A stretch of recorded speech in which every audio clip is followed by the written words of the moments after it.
after Magnus Carlsen lost 2 games in a row for the first time in 8 years and drew yesterday against the last ranked player in the tournament, the question was, is Magnus Carlsen falling off? Where is the world champion we all know about? I am right now live streaming, and the Magnus Carlsen game against Richard Rapport just finished, and I'm going to be showing it to you because it was absolutely crazy. There were piece sacrifices, there was everything, but Magnus literally did not care. I am also going to be showing you 2 other decisive games around number 7 of Tata Steel Chess Masters, which are very beautiful, but we're going to start with the Magnus Carlsen game first. So here we have it. He was playing against Richard Rapport, a very, very, very strong grandmaster who's known to play really fun games, and we appreciate that. We like fun games. So the game started with the move e4, e5. We had a Petrov over here. Knight takes e5, d6, threatening the knight, and now the knight went to d3. Now, main theory is to go knight f3, but you can also go knight d3 with the idea of going knight f4, and the knight is pretty well placed here. This is just a different opening idea. So, knight takes e4, queen e2 pinning the knight, and queen e7 stopping the pin. Knight f4, knight went where it wanted to be, and now c6 preventing knight d5. f3 kicking away the knight, and then knight f6, d4 getting some space, and bishop f5, black is developing. Now, it seems in this position that the queens will have to get exchanged because they're literally right now in the same file. But guys, let me tell you that queens do not get exchanged. The Petrov is known to be boring, but it doesn't have to be boring, and all games do not have to end in a draw. So, c4 was played over here before white goes knight c3 to get a little bit of space, and now black played h5. Now, when black goes h5, black is basically saying, hey, I'm going to develop this, I'm going to castle queenside, and I'm going to be attacking your king, Magnus. That is what Richard is saying right now. So, knight c3, knight a6, the knight is developing, and now Richard is fully ready to go long castles. So in this position, you know, one may think that white can go, that Magnus could go bishop d2. One may think that he might go a3, stopping knight before knight c2. But what did Magnus do in this position? He did not care, and he bomb-clouded. He literally bomb-clouded. He went king f2. He literally moved his king up a step whilst the queens are still on the board.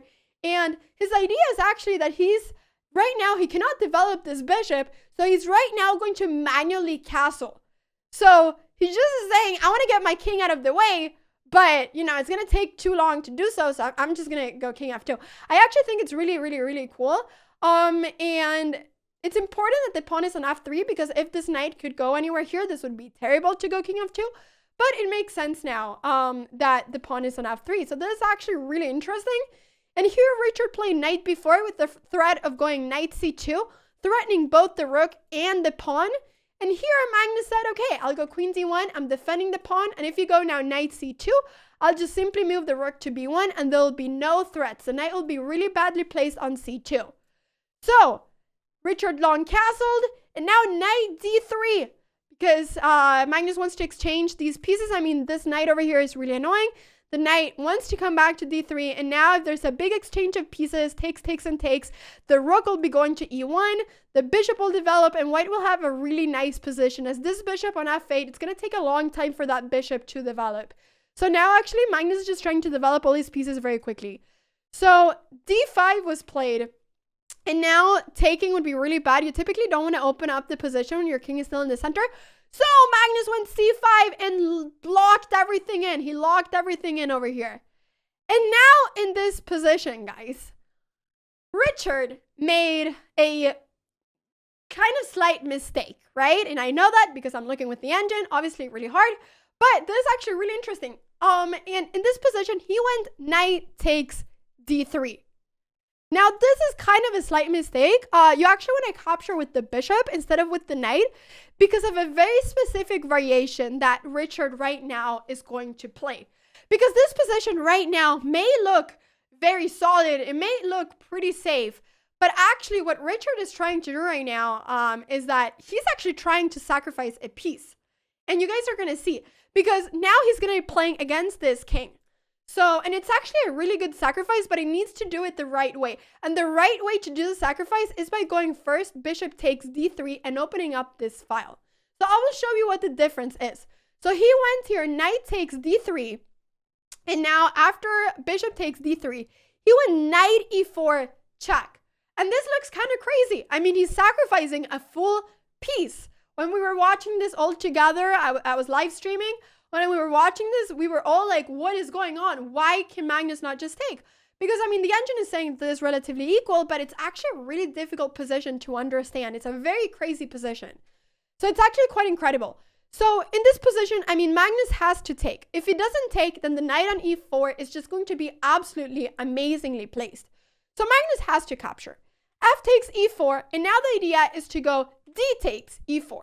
And we can see now that, okay, Richard is getting a pawn, but not only one. I mean, this pawn is weak, the queen is coming in, and this is actually a really difficult position to play. You have to, like, both colors at this point have to play perfectly, because if one of the players like make a mistake, then this is going to go very downhill for that player immediately.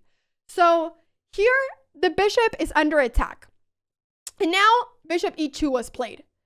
Now in this position, Richard went queen f6, and this is a good move.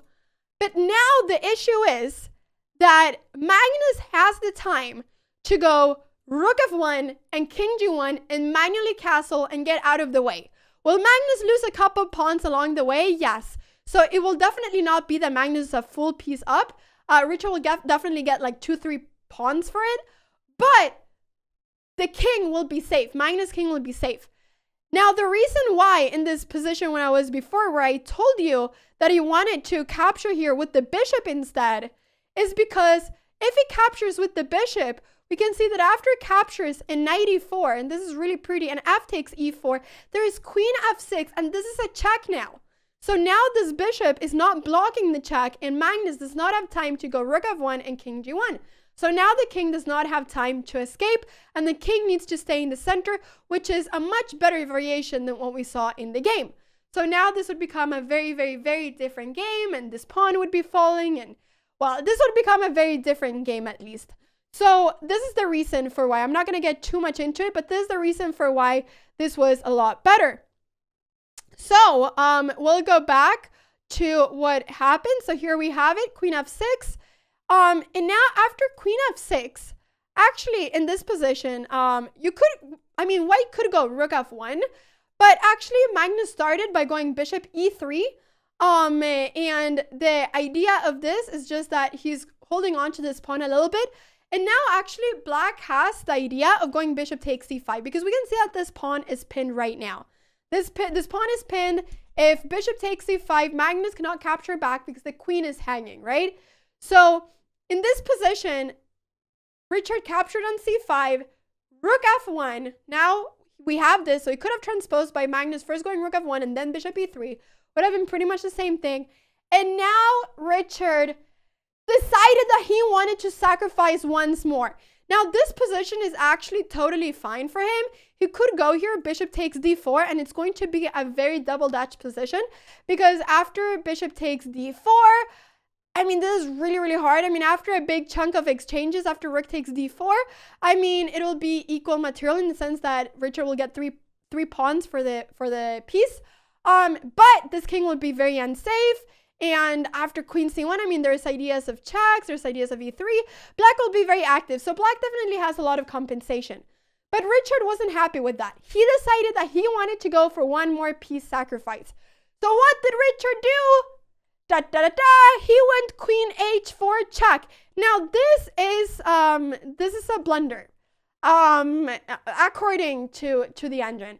But it's a really, like I said, it's a really double Dutch position where both of the players need to constantly make the best moves, because if they don't, then, you know, they're just gonna get a much worse position. So this is actually quite cool. So queen h4 check. Now the only move is to go king g1. I mean, g3, this is falling. So you have to go king g1. And now I think the reason for why Richard did this was because he thought that after bishop d6, he would get a really, really good attack, but he probably maybe miscalculated it. I don't know. It's hard to tell what exactly went wrong. But the issue here for Richard is that both his bishop and this bishop are right now under attack. So, and actually white is really quickly going to be getting a lot of counterplay. Like if, for instance, he would just move his bishop, white is going to go rook c1. And white is actually going to get a lot of play on the c file. So now he went bishop d6 immediately, and now rook takes f5. So now white is, or Magnus is right now 2 pieces up, and Richard only has 2 pawns for those 2 pieces. So this is actually really crazy. And basically now the point is that if there's no checkmate, Magnus will win the game. So queen takes h2 check, king f1, queen h1, and now bishop g1 blocking the check. g6 kicking away this rook, rook takes f7, and Magnus is basically just saying, I don't care that you're attacking me, I will keep on defending and I'll take the 2 pieces that you gave me and I'm gonna win the game. So that is why Magnus literally doesn't care. So this is really pretty. Bishop c4, he's defending, he's playing really well. Bishop h2, you can see now this pin, but now he simply goes king f2, and the queen and the rook are beautifully coordinating here. If e3, then Magnus will just capture and everything is protecting on g1. So takes, rook f8, pinning, but it doesn't matter. Queen b3, defending the bishop, and now Richard just doesn't have enough pieces to attack with. So there was an exchange over here, queen h4 check, the king escaped to e2, more checks, but there just isn't enough. King d1, rook takes f7, knight e2, and we can see here that Magnus will be a piece up in the endgame. He will not be 2 pieces up, but after this exchange, rook f3 and rook g3, Richard Rapport resigned, and Magnus Carlsen won, because this is just going to be a completely winning endgame. Now Magnus is forcing Richard to basically exchange. I mean, if Richard goes anywhere else, this pawn will be falling, and if he goes rook f6, the king is going to come up. Richard will lose his extra pawns, and this will just be completely winning for Magnus as he's a knight up. And at this level, you resign here because there's not anything more to fight for. So that was a fantastic game by Magnus Carlsen. He is back now. He played with an accuracy of 96.3 or something. I mean, it was crazy. Richard Rapport also played with an accuracy of like 92.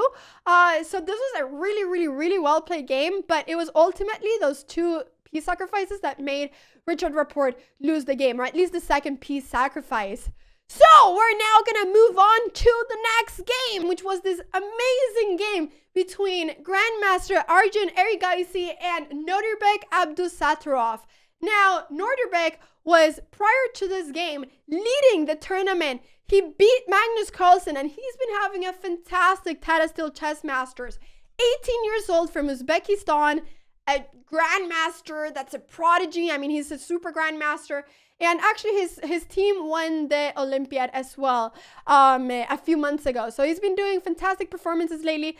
And the game was also a Petrov. Crazy. But actually, this one was a little bit different. This was a Steinitz attack going d4. And the idea is that you're immediately challenging the center. And now knight takes e4. This became kind of theoretical. D takes e5 and d5. Now defending the knight.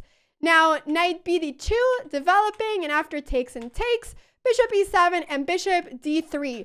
So white is developing all the pieces and now just wants to castle. So c5 getting immediately a lot of center, which is really good. And now c3 stopping Nodirbek from going d4 and getting even more center. This is important also, so that if black would go c4, you can go bishop c2 and stay in this diagonal. Arjun does not want to go back with his bishop. He wants to stay in this diagonal looking towards the king. So knight c6, castles, and bishop g4, pinning the knight. And now rook e1, because there was the threat of going captures, and knight takes pawn on e5. So this rook on e1 is now stopping the knight from capturing. Castles, h3, asking the bishop, are you going to take, are you going to move? Bishop h5, keeping the tension. And now, bishop f5.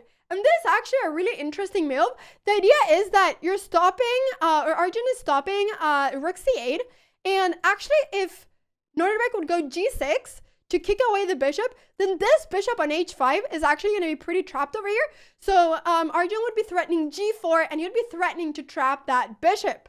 So this is actually a really interesting move. And here, king h8 was played. There's also sort of sometimes maybe it is of going takes. I mean, maybe not now, but sometimes knight g5, queen takes, which might be the reason for why he went king h8. So here, queen e2 was played, and then after queen b6, bishop f4, defending the pawn on e5. Rook a8, getting the rooks, and then rook a d1. And now, everybody, this pawn over here, which looks like just any other central pawn, it started pushing d4. And this pawn actually became stronger than what one might think. This pawn is a very scary pawn right now. And in this position, Aryan went g4, kicking away the bishop. And now, actually in this position, he went queen c2, which is fine, but he really needs to stop this pawn. Here, it would have also been good to just capture, and go rook d3 and just double up the rooks and just really stop this pawn because, guys, this pawn is scary. Very scary. So queen c2 and rook d8. And now, once again, there's the idea of going takes, exchanging everything, and then at some point maybe going rook d3, rook d1. So in this position instead, he decided that he didn't care about this pawn, and he went h4, full on attack. Now this move, it's very ambitious, but yeah, I mean, well, you'll see what happened. But the idea right now is just basically is trying to go h5, h6, is trying to get some attack against the king. So queen a6 captures, he finally captured, and after it takes, he went queen b3. Now here, queen e4 could have been another idea, just centralizing the queen. d3, guys, you see now this pawn is becoming strong. You cannot take because the bishop will take. So h5 was played here. And now after takes and knight d4, this is actually a fantastic move, taking away one of White's defenders, one of White's king defenders, this knight. This actually is a really bad position for White because White right now has some really weak pawns. There's no attack on this king. This pawn is really strong, and the king is also really, really weak right now on g1. So here, bishop g3, going for the defense, and d2, the pawn just keeps on pushing. This is move number 24, and the pawn just keeps on pushing. This pawn is becoming really strong. So rook e3, you want to be here. Maybe if this rook moves, you'll be able to go rook d3 and capture the pawn. So queen h6, getting the queen now to the other side. This pawn, we can see it's becoming very weak on h5. And now Aryan said, I don't care once again. And he went queen takes b7. Here, rook d3 could have been a better option so that at least if captures, after captures, if captures, at least he would get this pawn.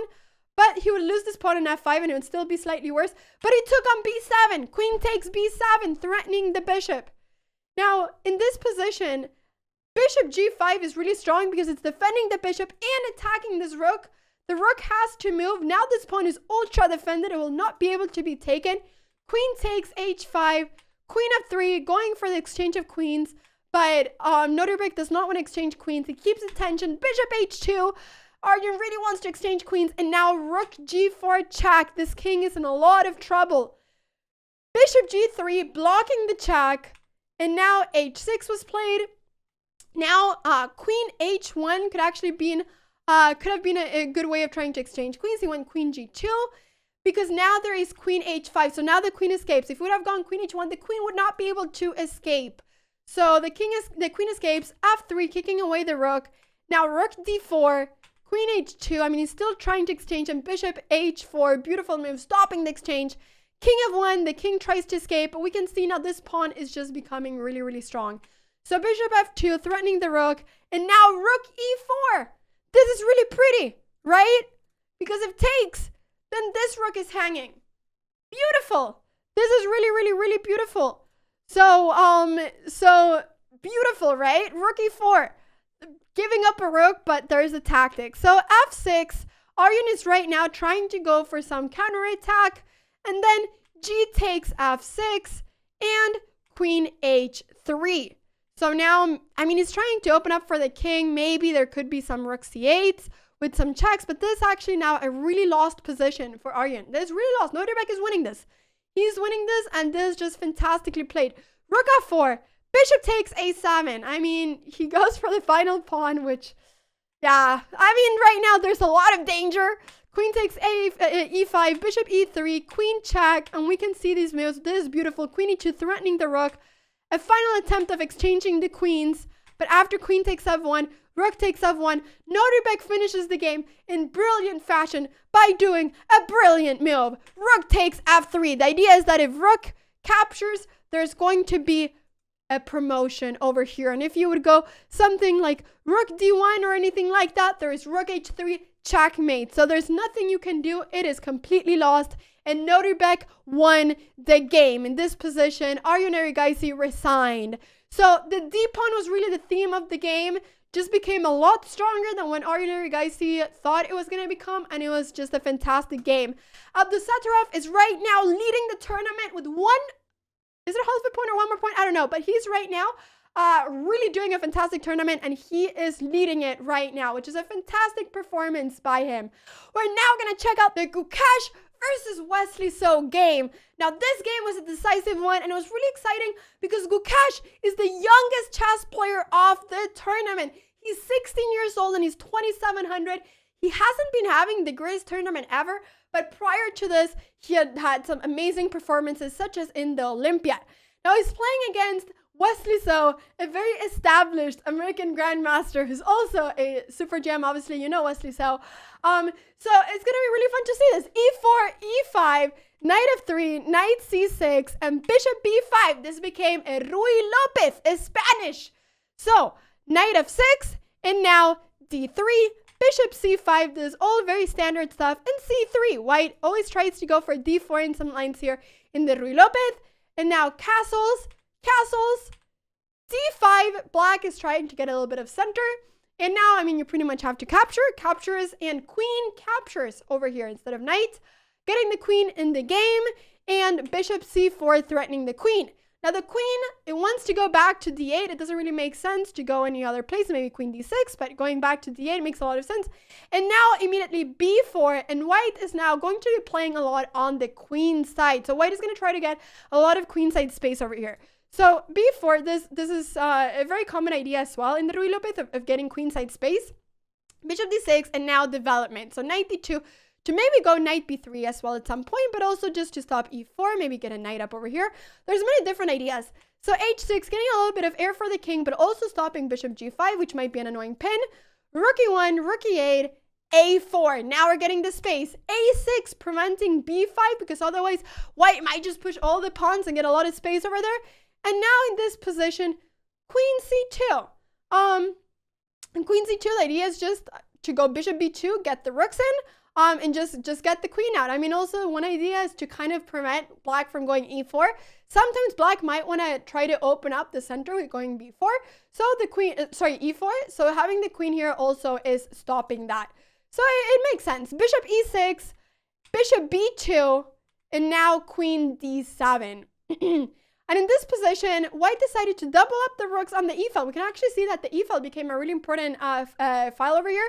So rook e2, bishop f5, and now rook e1. There's some pressure being put over here. There's a knight, maybe a bishop that will look towards this. But this pawn on d3 is going to become a weakness because the bishop might not always want to stay here, but then the bishop and the queen might be looking towards this. So there is weaknesses in both positions. So black went rook e7 in this position. Also trying to double up on the e-file. And now h3. Now, guys, I know it looks like white and black are just making inaccuracies all the time with the engine. They're not inaccuracies. I mean, it's just like, they're not like crazy blunders or anything. Like, these are all like pretty natural moves. Like, are they the best moves in the position? Maybe not, but they're not like blunders. So don't think that both players are right now making like a bunch of blunders in a row. So here, actually, one idea for black would be to go knight h5 and knight f4. And that can be the issue with going h3 sometimes, that you're giving away this fantastic f4 square. Because if you ever go g3, then boom, the pawn on h3 becomes a weakness. So that could be the only reason why h3 might, not always be fantastic. But knight h5 was not played. Instead, rook a e8 was played. Knight e4, getting the knight in the center. And now, knight h5. But now this is a little bit different because now that this knight is not over here anymore, there's the move bishop c1. And now if knight f4, you can go bishop takes f4. Or at least probably you should. In this position, black played king h8, knight h4, threatening the bishop. And now bishop e6, queen d1, Queen d8. There's a lot of remaneuvering of pieces right now. b5, threatening the knight. And now the question is, where does the knight go? I mean, takes. The knight doesn't really have a lot of good spots, and this is actually a really good position for white. King h8 was a little bit slow. Maybe black should have gone knight f4, but black didn't want to exchange the knight for the bishop. So maybe that was a little bit slow. But b5, knight a5, threatening the bishop. And now there was an exchange, rook takes, and knight f5, trying to get the knight to this fantastic square over here. Now, in this position, bishop f8 was played because sometimes there might be some sort of sacrifices towards our h6. So also black just doesn't want to exchange the bishop for the knight. So it makes sense to bring the bishop back. Also, the queen is going to be pretty well placed here. And maybe at some point, black will try to double up on the d file as well. And now queen c2, so that if black would do that, I mean, you can always defend this pawn. A takes on b5, and then b6, making sure that this knight has some sort of other escape square, otherwise the knight would be trapped here. Knight b7, knight d6 could be an idea, or knight c5, trying to exchange this knight. This knight is much better than what this one is, so this could be a good remaneuvering of the knight. So here white went for d4, and there's nothing really like big wrong with d4. I mean, there's a break that at some point white wants to do, and it's a break that white has been preparing. But also, like I was saying, this pawn on d3 might have been a weakness later on, so it makes sense to like push the pawn and just try to get your weakness out of there, because weaknesses in chess are bad. But right now, actually, d4 allows for the move knight f4, which was played in the game. And now it's actually really crucial that white captures on f4 with the bishop. Bishop takes f4 is a really important move now. We can see also that after d4, now this knight can go to c4, and there's a little bit more of squares that are open up for black. But now it's really important that black goes, or that white goes bishop takes f4, because this knight is just a monster. It's fantastic. But in this position, Gukesh went rook d2. He did not care. It's the day of the don't cares. He didn't care about the knight on f4. He literally didn't. Probably he wanted, maybe, I don't know if he wanted to, he's threatening right now, obviously, to capture on e5, as the rook and the queen are in the same file. So that is the immediate threat that he has. But actually, after queen d5, which is maybe a move that he missed, black just has a fantastic queen. And now we can see really the issue. I mean, white wishes that their pawn was on d3 so that c4 would be played. But now there's so many light squares that are becoming very weak due to this move d4. And if now white would capture on e5, black can capture with the queen. And the queen is not unsafe anymore. The queen is super safe.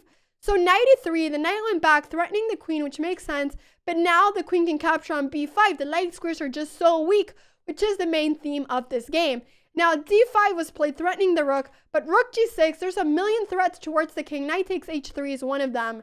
So knight g3 blocking the rook, and now bishop c5. All of a sudden, all of black's pieces are becoming very, very, very active. And right now, Wesley So is just much better. It went from actually Gukesh having a really nice position to him going d4 a little bit too early, and just giving black a lot of initiative.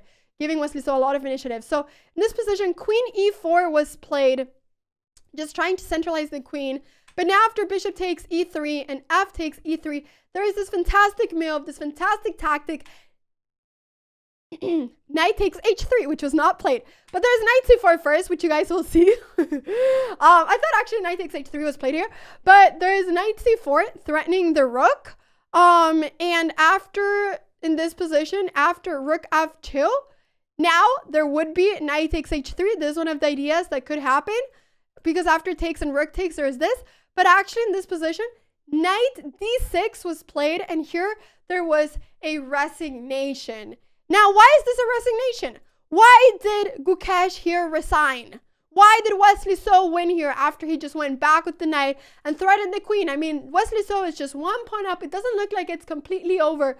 But the reason why Gukesh resigned here is because where's the queen going to go?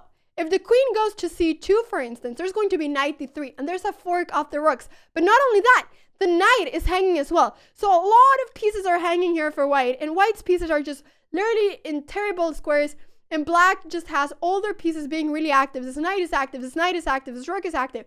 This is just an absolutely fantastic position. There's so many forks, so many forks. Queen b4 could be another idea, trying to exchange the queens. Same thing, you exchange a knight d3. You cannot stop knight d3. It's an unstoppable fork. So, yeah, this really went from this escalated really quickly from Gukesh being better, but just giving some initiative, and then Wesley So just dominating the game and ultimately winning in 34 moves. Gukesh has unfortunately not really had a fantastic tournament so far, but there's still plenty of games to go, and we'll see if he's able to make a comeback.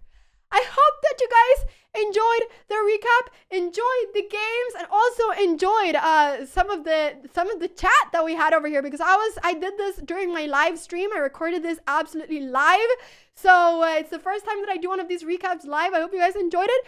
Like and subscribe if you did, and I'll see you all in my next recap. Bye bye.